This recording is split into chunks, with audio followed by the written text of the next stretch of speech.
ಇದೀಗ ಇವತ್ತಿನ ಪ್ರಮುಖ ಸುದ್ದಿಗಳನ್ನು ಒಂದೊಂದಾಗಿ ನೋಡ್ತಾ ಹೋಗೋಣ. ತಮಿಳುನಾಡಲ್ಲಿ ನಿರೀಕ್ಷೆಗೂ ಮೀರಿದ ಫಲಿತಾಂಶ ಬಂದಿದೆ ಅಂತ ಬೆಂಗಳೂರಿನಲ್ಲಿ ಗೃಹ ಸಚಿವ ಡಾಕ್ಟರ್ ಜಿ ಪರಮೇಶ್ವರ್ ಪ್ರತಿಕ್ರಿಯೆ ನೀಡಿದ್ದಾರೆ. ಜನಪ್ರಿಯತೆ ಮತವಾಗಿ ಬದಲಾಗುತ್ತೆ ಎಂದು ಊಹಿಸಿರಲಿಲ್ಲ. ಯುವಕರು ಬದಲಾವಣೆ ಬಯಸಿ ವಿಜಯ್ಗೆ ಅವಕಾಶ ನೀಡಿದ್ದಾರೆ. ದ್ರಾವಿಡ ಪಕ್ಷಗಳನ್ನು ಬಿಟ್ಟು ಪರ್ಯಾಯ ಆಯ್ಕೆ ಮಾಡಿದ್ದಾರೆ. ನಾವು ಕೂಡ ಮೈತ್ರಿ ಮಾಡಿಕೊಂಡಿದ್ರೆ ಅನುಕೂಲ ಆಗ್ತಿತ್ತೇನೋ. ಡಿಎಂಕೆ ಜೊತೆ ಮೈತ್ರಿ ಮುಂದುವರಿಕೆ ಹೈಕಮಾಂಡ್ ನಿರ್ಧಾರ ಆಗಿದೆ. ಹಳೆ ಮೈತ್ರಿ ಎಂಬ ಕಾರಣಕ್ಕೆ ಮುಂದುವರಿಸಿದ್ದಾರೆ ಅನ್ಸುತ್ತೆ. ಬದಲಾವಣೆ ವಿಚಾರವಾಗಿ ವರಿಷ್ಠರೇ ನಿರ್ಧಾರ ಮಾಡಬಹುದಿತ್ತು ಎಂದರು. ಎಲ್ಲ ಹೈಕಮಾಂಡ್ ನಿರ್ಧಾರ ಮಾಡುತ್ತೆ ಅನ್ನುವಂಥ ವಿಚಾರವನ್ನು ಗೃಹ ಸಚಿವರು ಹೇಳಿದ್ದಾರೆ. ಅವರಿಗೆ ಸಹಕಾರ ನೀಡಿದ್ದಾರೆ. ಇದು ಒಂದು ಹೊಸ ಬದಲಾವಣೆ. ಯಾಕೆಂದರೆ ತಮಿಳುನಾಡಿನಲ್ಲಿ ದ್ರವಿಡಿಯನ್ ಪಾರ್ಟಿಗಳು ಭಾಳ ದಿವಸದಿಂದ ರೂಲ್ ಮಾಡಿದೆ. ADMK ಮಾಡಿದೆ, DMK ಮಾಡಿದೆ. ಇವ್ರು ಬಿಟ್ಟರೆ ಅವರು, ಅವ್ರು ಬಿಟ್ಟರೆ ಇವರು ಅಂತ. And they were looking for A third alternative. ಅದು ಕಾಂಗ್ರೆಸ್ಸು ನಾವು ಅದನ್ನು ಮಾಡ್ಕೊಳ್ಳೋದಕ್ಕೆ ಆಗಲಿಲ್ಲ. ಒಂದು ವೇಳೆ ನಾವು ಮಾಡ್ಕೊಂಡಿದ್ದಿದ್ರೆ ನಮಗೂ ಅದು ಅನುಕೂಲ ಆಗ್ತಾ ಇತ್ತು ಏನೋ ಗೊತ್ತಿಲ್ಲ. ಆದರೆ ನಾವು ಮಾಡೋಕ್ಕಾಗಲಿಲ್ಲ. ಅದಕ್ಕೆ ಒಂದು ಎಕ್ಸ್ಪೆಕ್ಟ್ ಮಾಡ್ತಾಯಿದ್ರು ಜನ, ಒಂದು ಥರ್ಡ್ ಆಲ್ಟರ್ನೇಟಿವ್ ಸಿಗಲಿ ಅಂತ. ಅದು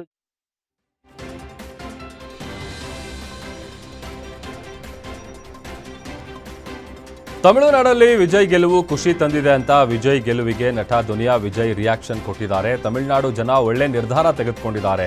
ಜೆನ್ಸಿಗಳು ಈಗ ಬದಲಾವಣೆ ಬಯಸ್ತಾ ಇದ್ದಾರೆ. ಎಲ್ಲ ರಾಜ್ಯದಲ್ಲೂ ಇಂಥ ಬದಲಾವಣೆ ಆಗಬೇಕು.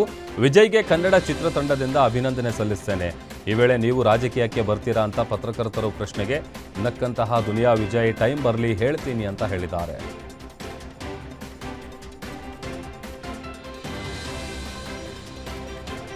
ಹೈಕಮಾಂಡ್ ಹೇಳಿದ್ರೆ 5 ವರ್ಷ ಇರ್ತೀನಿ. ನಾನು ಹೈಕಮಾಂಡ್ ಮಾತನ್ನ ಮಾತ್ರ ಕೇಳ್ತೇನೆ. ನೀವು ಎಷ್ಟೇ ಬಾರಿ ಈ ಪ್ರಶ್ನೆ ಕೇಳಿದ್ರು ನನ್ನ ಉತ್ತರ ಹೈಕಮಾಂಡ್ ಅಷ್ಟೇ ಅಂತ ಸಿಎಂ ಸಿದ್ದರಾಮಯ್ಯ ತಿಳಿಸಿದ್ದಾರೆ. ಕುರ್ಚಿ ಫೈಟ್ ವಿಚಾರವಾಗಿ ಮೈಸೂರಲ್ಲಿ ಪ್ರತಿಕ್ರಿಯಿಸಿದ ಸಿಎಂ ಸಿದ್ದರಾಮಯ್ಯ, 5 ವರ್ಷವೂ ಕಾಂಗ್ರೆಸ್ ಸರ್ಕಾರ ಇರುತ್ತೆ. ನನ್ನನ್ನು ಸಿಎಂ ಆಗಿರಿ ಅಂದರೆ ಇರ್ತೇನೆ. ಎಲ್ಲ ತೀರ್ಮಾನ ಮಾಡೋದು ಹೈಕಮಾಂಡ್. ಬೇರೆ ಯಾರ್ಯಾರೋ ಮಾತನಾಡಿದರೆ ಅದು ಅವರ ವೈಯಕ್ತಿಕ. ಸದ್ಯಕ್ಕಂತೂ ದೆಹಲಿಯ ಪ್ರವಾಸ ಇಲ್ಲ. ಹೈಕಮಾಂಡ್ ಕರೆದ್ರೆ ಮಾತ್ರ ದೆಹಲಿಗೆ ಹೋಗ್ತೀನಿ ಅಂತ ಹೇಳಿದ್ದಾರೆ.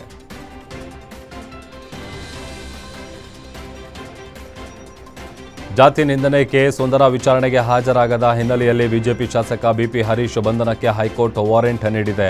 ಹೈಕೋರ್ಟ್ನ ಜನಪ್ರತಿನಿಧಿಗಳ ವಿಶೇಷ ಕೋರ್ಟ್ನಿಂದ ವಾರೆಂಟ್ ಜಾರಿಯಾಗಿದ್ದು ಮೇ 7ರಂದು ಕೋರ್ಟಿಗೆ ಹಾಜರುಪಡಿಸುವಂತೆ ಹರಿಹರ ನಗರ ಪೊಲೀಸ್ ಠಾಣೆಯ ಠಾಣಾಧಿಕಾರಿಗೆ ಕೋರ್ಟ್ ನಿರ್ದೇಶನ ನೀಡಿತು. 2023 ವಿಧಾನಸಭಾ ಚುನಾವಣೆಯ ಫಲಿತಾಂಶದ ಮರುದಿನ ದಲಿತ ಸಮಾಜದ ಬಗ್ಗೆ ಶಾಸಕ ಬಿಪಿ ಹರೀಶ್ ಅವಹೇಳನಕಾರಿ ಹೇಳಿಕೆ ನೀಡಿದರು. ಹರಿಹರ ಬಿಎಸ್ಪಿ ಮುಖಂಡ ಹನುಮಂತಪ್ಪ ಎನ್ನುವವರಿಂದ ಹರಿಹರ ನಗರ ಠಾಣೆಯಲ್ಲಿ ಜಾತಿ ನಿಂದನೆ ಪ್ರಕರಣ ದಾಖಲಾಗಿದೆ.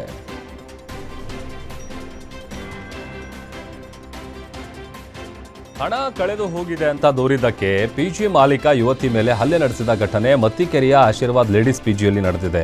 ಪಿಜಿಯಲ್ಲಿದ್ದ ಯುವತಿ ಐಶ್ವರ್ಯಗೆ ಮಾಲೀಕ ಇಬ್ರಾಹಿಂ ಬೆದರಿಕೆ ಹಾಕಿದ್ದಾರೆ ಅಂತ ಐಶ್ವರ್ಯ ದೂರು ಕೊಟ್ಟಿದ್ದು, ಪೊಲೀಸರು ಪಿಜಿ ಮಾಲೀಕನ ಪರ ನಿಂತಿದ್ದಾರೆ ಅಂತ ಯುವತಿ ಯಶವಂತಪುರ ಪೊಲೀಸ್ ಅಧಿಕಾರಿಗಳ ಮೇಲೆ ಆರೋಪ ಮಾಡಿದ್ದಾರೆ. ಎಎಸ್ಐ ನಟರಾಜ್, ಪಿಸಿ ಚೇತನ್ ವಿರುದ್ಧವೂ ಯುವತಿ ದೂರು ಕೊಟ್ಟಿದ್ದಾಳೆ.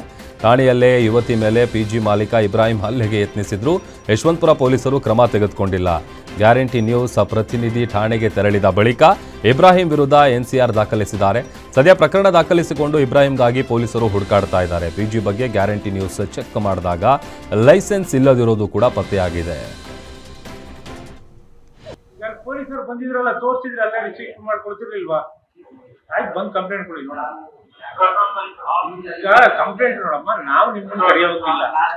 ಸ್ಟೇಷನ್ ನೀವು ಕಂಪ್ಲೇಂಟ್ ಕೊಡಕ್ ಬರ್ಬೋದು, ಅದ್ರಾಗೇನು ಅಬ್ಜೆಕ್ಷನ್ ಇಲ್ಲ. ವಿಜಯಪುರ ಜಿಲ್ಲೆಯಲ್ಲಿ ಬೀದಿ ನಾಯಿಗಳ ಅಟ್ಟಹಾಸ ಮಿತಿ ಮೀರಿದೆ. ಬೀದಿ ನಾಯಿಯೊಂದು ಮಗುವನ್ನ ಹುಲಿಯಂತೆ ಕಚ್ಚಿಕೊಂಡು ಓಡಿದ ಘಟನೆ ನಗರದ ರಾಜ್ಕುಮಾರ್ ಲೇಔಟ್ನಲ್ಲಿ ನಡೆದಿದೆ. ನೋಡ್ತಾ ಇದ್ದಂತೆ ಮಗುವನ್ನ ನಾಯಿ ಕಚ್ಚಿಕೊಂಡು ಓಡಿದ್ದು ಬೀದಿ ನಾಯಿ ಅಟ್ಟಹಾಸದ ಭಯಾನಕ ವಿಡಿಯೋ ಸಿಸಿಟಿವಿಯಲ್ಲಿ ಸೆರೆಯಾಗಿದೆ. ವಿರಾಜ್ ಸಂತೋಷ್ ಎಂಬ 3 ವರ್ಷದ ಮಗುವಿನ ಮೇಲೆ ಬೀದಿ ನಾಯಿ ಭೀಕರ ದಾಳಿ ಮಾಡಿದೆ.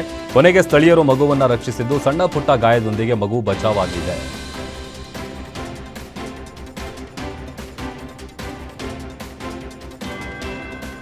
ರಾಜ್ಯಾದ್ಯಂತ ಬೀದಿ ನಾಯಿಗಳ ಹಾವಳಿಗೆ ಬ್ರೇಕ್ ಬೀಳ್ತಿಲ್ಲ. ಸುಪ್ರೀಂ ಕೋರ್ಟ್ ಆದೇಶವಿದ್ರೂ ಸ್ಥಳೀಯ ಸಂಸ್ಥೆಗಳು ತಲೆಕೆಡಿಸಿಕೊಳ್ತಾ ಇಲ್ಲ. ಬೀದಿ ನಾಯಿಗಳಿಗೆ ಶೆಲ್ಟರ್ ಕಲ್ಪಿಸಿ ಅಂತ ಸೂಚಿಸಿದ್ರು ನೋ ಯೂಸ್ ಎನ್ನುವಂತಾಗಿದೆ. ಪ್ರತಿದಿನ ಬೀದಿ ನಾಯಿ ಕಡಿತದ ಪ್ರಕರಣಗಳು ನಗರದಲ್ಲಿ ದಾಖಲಾಗ್ತಾ ಇದೆ. ಜಿಬಿಎ ವ್ಯಾಪ್ತಿಯಲ್ಲಿಯೇ 2,79,000 ಬೀದಿ ನಾಯಿಗಳಿದ್ದು, ಬೆಂಗಳೂರಿನಲ್ಲಿ 6 ತಿಂಗಳಲ್ಲಿ 13,821 ಬೀದಿ ನಾಯಿ ಕಡಿತ ಪ್ರಕರಣಗಳು ದಾಖಲಾಗಿದೆ. ಇನ್ನು ರಾಜ್ಯಾದ್ಯಂತ 1 ವರ್ಷದಲ್ಲಿ 2.5 ಲಕ್ಷ ಬೀದಿ ನಾಯಿ ಕಡಿತ ಕೇಸ್ಗಳು ದಾಖಲಾಗಿದ್ದು, 1 ವರ್ಷದಲ್ಲಿ ರಾಜ್ಯಾದ್ಯಂತ ಬೀದಿ ನಾಯಿಗಳ ದಾಳಿಗೆ 25 ಜನರು ಸಾವಿಗೀಡಾಗಿದ್ದಾರೆ. ಇದಲ್ಲದೆ ರಾಜ್ಯಾದ್ಯಂತ ಕಳೆದ ವಾರ 11,800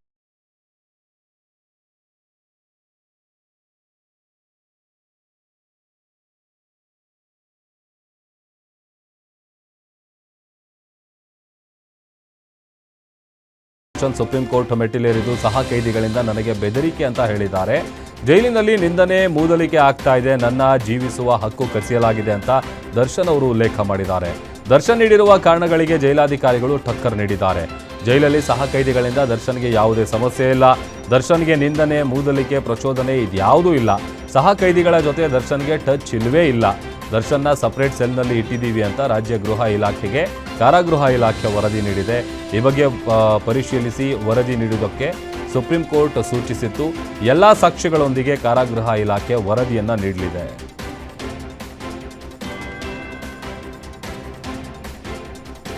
ಜನರ ಭಾವನೆಗೆ ಧಕ್ಕೆ ತಂದ ಆರೋಪದ ಹಿನ್ನೆಲೆ ನಟ ಅಹಿಂಸಾ ಚೇತನ್ ವಿರುದ್ಧ ಶೇಷಾದ್ರಿಪುರಂ ಠಾಣೆಯಲ್ಲಿ ಎಫ್ಐಆರ್ ದಾಖಲಾಗಿದೆ. ನಿರ್ಮಾಪಕ ಸಾರಾ ಗೋವಿಂದು ದೂರಿನ ಮೇರೆಗೆ ಚೇತನ್ ವಿರುದ್ಧ ಎಫ್ಐಆರ್ ದಾಖಲಾಗಿದೆ. ಡಾಕ್ಟರ್ ರಾಜ್ಕುಮಾರ್ ಸಮಾಧಿ ಜಾಗದ ಬಗ್ಗೆ ನಟ ಚೇತನ್ ಆಕ್ಷೇಪ ವ್ಯಕ್ತಪಡಿಸಿದ್ರು. ಈ ಮೂಲಕ ರಾಜ್ ಅಭಿಮಾನಿಗಳ ಭಾವನೆಗೆ ಧಕ್ಕೆ ಆರೋಪ ಹಿನ್ನೆಲೆಯಲ್ಲಿ ನಟ ಚೇತನ್ ವಿರುದ್ಧ ನಿರ್ಮಾಪಕ ಸಾರಾ ಗೋವಿಂದ್ ಅವರು ದೂರು ನೀಡಿದ್ದಾರೆ.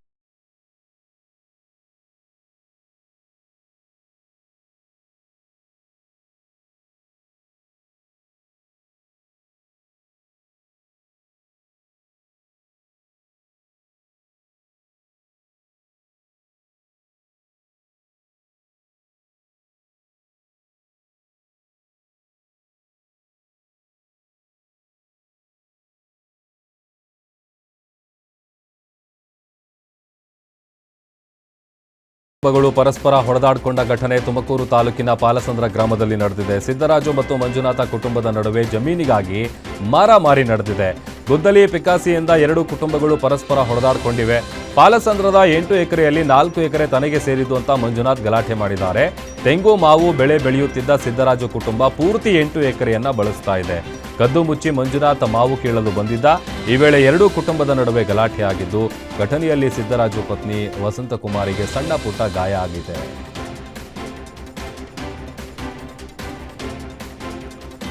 ತುಮಕೂರಿನಲ್ಲಿ ಕಾರು ಶೋರೂಮ್ ವಿರುದ್ಧ ಆಕ್ರೋಶ ಕೇಳಿಬಂದಿದೆ. 2 ತಿಂಗಳಾದರೂ ಕಾರ್ ಸರ್ವಿಸ್ ಮಾಡಿಕೊಡದಿದ್ದಕ್ಕೆ ಸಿಡಿದಿದ್ದ ಕಾರು ಮಾಲೀಕ ಮಹೇಂದ್ರ ಕಾರು ಶೋರೂಮ್ ವಿರುದ್ಧ ಪ್ರತಿಭಟನೆ ನಡೆಸಿದ್ದಾನೆ.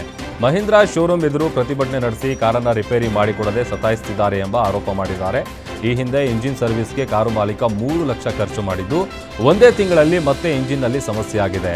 ಕಾರನ್ನು ಸರ್ವಿಸ್ಗೆ ಬಿಟ್ಟು 2 ತಿಂಗಳಿಗಿಂತ ಟೈಮ್ ಜಾಸ್ತಿ ಆಗಿದೆ.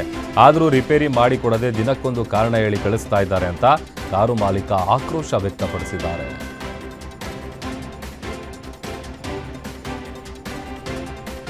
ಇಪ್ಪತ್ತು ವರ್ಷದ ಯುವತಿಗೆ 46 ವರ್ಷದ ಅಂಕಲ್ ಪ್ರೀತಿಸಿ ಕೈಕೊಟ್ಟ ಘಟನೆ ಚಿಕ್ಕಬಳ್ಳಾಪುರದಲ್ಲಿ ನಡೆದಿದೆ. ಮೋಸ ಹೋದ ಯುವತಿ ಈಗ ನ್ಯಾಯಕ್ಕಾಗಿ ಪೊಲೀಸ್ ಠಾಣೆ ಮೆಟ್ಟಿಲೇರಿದ್ದಾಳೆ. ಬಾಗೇಪಲ್ಲಿಯ ಟೈಲರ್ ರಮೇಶ್ ಯುವತಿಗೆ ಮೋಸ ಮಾಡಿದ್ದು, ಮೊದಲನೇ ಮದುವೆ ಮುಚ್ಚಿಟ್ಟು ಯುವತಿಯನ್ನ ಪ್ರೀತಿಸಿದ್ದ. ಚಿಕ್ಕಮ್ಮನ ಮನೆಗೆ ಹೋಗಿ ಬರ್ತಿದ್ದಾಗ ರಮೇಶ್ ಪರಿಚಯ ಆಗಿದ್ದ. ಈ ವೇಳೆ ಯುವತಿಯ ಫೋನ್ ನಂಬರ್ ಪಡೆದು ಪುಸಲಾಯಿಸಿ ಲವ್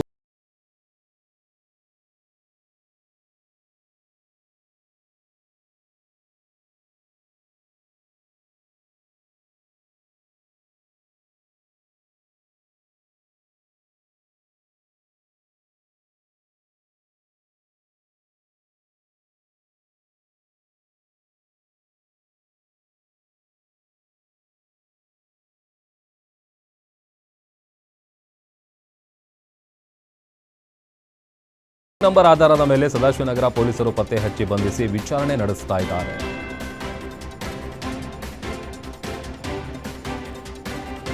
ಹಳೆ ವೈಷಮ್ಯದ ಹಿನ್ನೆಲೆ 3 ಯುವಕರ ಮೇಲೆ ತಲ್ವಾರ್ನಿಂದ ದಾಳಿಯಾದ ಘಟನೆ ಬೆಳಗಾವಿ ನಗರದ ಅಮನ್ ನಗರದಲ್ಲಿ ನಡೆದಿದೆ. ಹಳೆ ವೈಷಮ್ಯ ಹಿನ್ನೆಲೆಯಲ್ಲಿ ತಲ್ವಾರ್ನಿಂದ ದಾಳಿ ನಡೆದಿರುವ ಬಗ್ಗೆ ಶಂಕೆ ವ್ಯಕ್ತವಾಗಿದ್ದು, ಅಮನ್ ನಗರದ ವಲಿ ಶೇಖ್, ಇಮಾಮ್ ಶೇಖ್, ಮಜೀದ್ ಶೇಖ್ ಎಂಬುವರಿಗೆ ಗಾಯ ಆಗಿದೆ. ಇನ್ನು ಗಾಯಾಳುಗಳನ್ನು ಬೆಳಗಾವಿ ವಿಮ್ಸ್ ಆಸ್ಪತ್ರೆಗೆ ದಾಖಲಿಸಲಾಗಿದೆ. ಘಟನಾ ಸ್ಥಳಕ್ಕೆ ಮಾಳಮಾರುತಿ ಪೊಲೀಸರು ಭೇಟಿ ನೀಡಿ ಪರಿಶೀಲನೆ ನಡೆಸಿದ್ದು, ಆಸ್ಪತ್ರೆಗೆ ಭೇಟಿ ನೀಡಿ ಮಾಹಿತಿಯನ್ನು ಕಲೆ ಹಾಕಿದ್ದಾರೆ.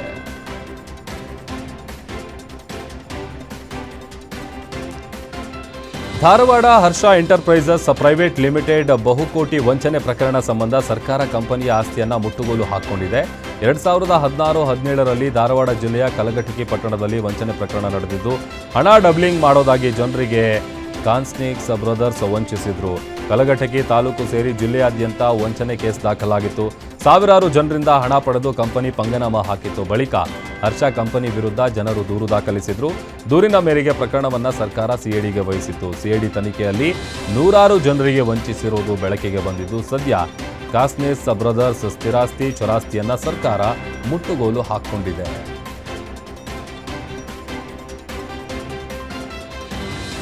ಗಂಗಮ್ಮನಗುಡಿ ಪೊಲೀಸ್ ಠಾಣಾ ವ್ಯಾಪ್ತಿಯಲ್ಲಿ ನಡೆದಿರುವ ಕೊಲೆ ಕೇಸ್ ಸಂಬಂಧ ಕೊಲೆಯಾದ ವ್ಯಕ್ತಿ ಗುರುತು ಪತ್ತೆ ಮಾಡಲು ಪೊಲೀಸರಿಗೆ ಚಾಲೆಂಜ್ ಆಗಿದೆ. 10 ದಿನ ಕಳೆದರೂ ಕೊಲೆಯಾದ ವ್ಯಕ್ತಿಯೇ ಯಾರು ಎನ್ನುವುದೇ ನಿಗೂಢವಾಗಿದೆ. ಯಾವುದೇ ಸಾಕ್ಷ್ಯಗಳಿಲ್ಲದೆ ಪ್ರಕರಣ ಭೇದಿಸಲು ಪೊಲೀಸರು ಹರಸಾಹಸ ಪಡ್ತಾ ಇದ್ದಾರೆ. ಇನ್ನು ಮಿಸ್ಸಿಂಗ್ ಕೇಸ್ಗಳ ಮಾಹಿತಿ ಪಡಿತಾ ಇದ್ದು, ಇಲ್ಲಿಯವರೆಗೂ ಯಾವುದೇ ಮಿಸ್ಸಿಂಗ್ ಕೇಸ್ನಲ್ಲೂ ವ್ಯಕ್ತಿಯ ಗುರುತು ಸಿಕ್ಕಿಲ್ಲ. ಏಪ್ರಿಲ್ 24ರಂದು ಗಂಗಮ್ಮನಗುಡಿಯ ಲಕ್ಷ್ಮೀಪುರ ಕೆರೆ ಬಳಿ ಮೃತದೇಹ ಪತ್ತೆಯಾಗಿತ್ತು. ಕೊಲೆ ಮಾಡಿ ಮೂಟೆ ಕಟ್ಟಿ ದುಷ್ಕರ್ಮಿಗಳು ಮೃತದೇಹ ಎಸೆದು ಹೋಗಿದ್ರು. ಈ ಸಂಬಂಧ ರೇಖಾಚಿತ್ರ ಬಿಡಿಸಿ ರಾಜ್ಯದ ಎಲ್ಲಾ ಪೊಲೀಸ್ ಠಾಣೆಗೆ ಫೋಟೋ ರವಾನೆ ಮಾಡಲಾಗಿದೆ.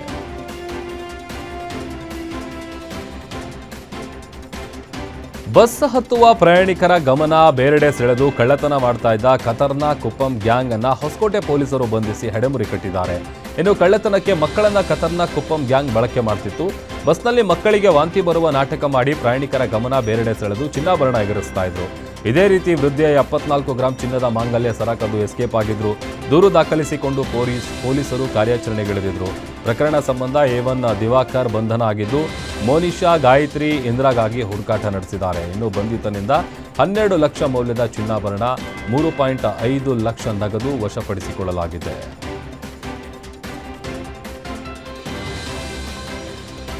ರಾತ್ರೋರಾತ್ರಿ ಕೈಯಲ್ಲಿ ಮಾರಕಾಸ್ತ್ರ ಹಿಡಿದು ನಿರ್ಭಯವಾಗಿ ಮುಸುಕುದಾರಿ ಕಳ್ಳರ ಗ್ಯಾಂಗ್ ಓಡಾಟ ನಡೆಸಿದ ಘಟನೆ ವಿಜಯನಗರ ಜಿಲ್ಲೆಯ ಹರಪನಹಳ್ಳಿ ತಾಲೂಕಿನ ಪಟ್ಟಣದಲ್ಲಿ ನಡೆದಿದೆ.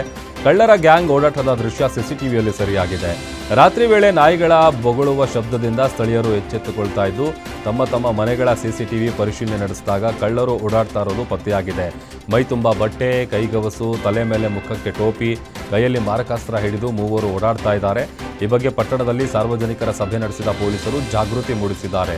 ಮುಸುಕುದಾರಿ ಕಳ್ಳರ ಗ್ಯಾಂಗ್ ಓಡಾಟದಿಂದಾಗಿ ಆ ಭಾಗದ ಜನರು ಕೂಡ ಆತಂಕಕ್ಕೊಳಗಾಗಿದ್ದಾರೆ.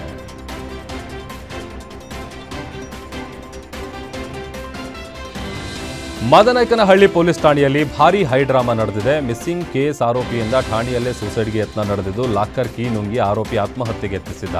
ಆತಂಕದಿಂದ ತಕ್ಷಣ ಆಸ್ಪತ್ರೆಗೆ ದಾಖಲಿಸಿದ ಪೊಲೀಸರು 3 ದಿನ ಆಸ್ಪತ್ರೆಯಲ್ಲೇ ಕಾವಲು ಕಾದಿದ್ದಾರೆ. 10 ಕೆಜಿ ಬಾಳೆಹಣ್ಣು ತಿನ್ನಿಸಿ ಕೀ ಹೊರಬರುವ ಪ್ರಯತ್ನದಲ್ಲಿ ಪೊಲೀಸರಿದ್ರು. ಮಲದ ಮೂಲಕ ಕೀ ಹೊರಬಂದ ಬಳಿಕ ಸದ್ಯ ಪೊಲೀಸರು ನಿಟ್ಟುಸಿರು ಬಿಟ್ಟಿದ್ದಾರೆ. ನಿರ್ಲಕ್ಷ್ಯ ತೋರಿದ ಪೊಲೀಸರಿಗೆ ಹಿರಿಯರು ವಾರ್ನಿಂಗ್ ಕೊಟ್ಟಿದ್ದಾರೆ. ಅಪ್ರಾಪ್ತ ಬಾಲಕಿಯನ್ನ ಕರೆದುಕೊಂಡು ಹೋದ ಆರೋಪದ ಹಿನ್ನೆಲೆ ಬಳ್ಳಾರಿ ಮೂಲದ ಕಾರ್ತಿಕ್ ಅಲಿಯಾಸ್ ರಾಮು ಎಂಬಾತನನ್ನ ಪೊಲೀಸರು ಬಂಧಿಸಿದ್ರು. ಪೋಕ್ಸೋ ಕೇಸ್ ಬೆದರಿಕೆಯಿಂದ ಭಯಗೊಂಡ ಆರೋಪಿ ಕೀ ನುಂಗಿದ್ದಾನೆ ಎನ್ನಲಾಗಿದೆ.